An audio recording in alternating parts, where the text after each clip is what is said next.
अस्सलाम वालेकुम व्यूअर्स, आप सब कैसे? उम्मीद करती हूँ इंशाल्लाह आप सब ठीक होंगे। आज हम बनाएंगे रमजान स्पेशल बादाम वाला सब्ज शरबत जो कि एनर्जी फुल होगा। रेसिपी स्टार्ट करते हैं। ये देखिए, ये मैंने 1 गिलास फुल ठंडा चिल्ड मिल्क लिया है। इसके अंदर सबसे पहले जाएगा 1 चम्मच भर के तुख मलंगा का या तुख्मे रेहान भी कह सकते हैं। अब इसके अंदर जाएगा 2 टेबलस्पून भर के सब्ज इलायची वाला शरबत। अब इसके अंदर जाएगा सब्ज इलायची और कुछ कटे हुए बादाम। बिस्मिल्लाहिर्रहमानिर्रहीम। ये व्यूअर्स इतना टेस्टी होता है, ये बच्चों को बड़ों को सबको बहुत ज्यादा पसंद आएगा। थोड़े से बादाम हम बचा लेते हैं गार्निशिंग के लिए। अब इसको मिक्स करेंगे।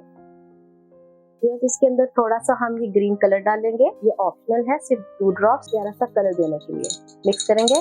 तो अब हम इसके अंदर थोड़ी सी गार्निशिंग के लिए बादाम डाल देंगे। देखिए, हमारा एनर्जी फुल रमजान स्पेशल बादाम वाला सब्ज शरबत बन के रेडी हो गया है और 2 मिनट भी नहीं लगे। आप मुझे बताना आपको ये रेसिपी कैसी लगी। इंशाल्लाह मेरी रेसिपी आपको सामने हाजिर होंगी। अल्लाह हाफ़िज़।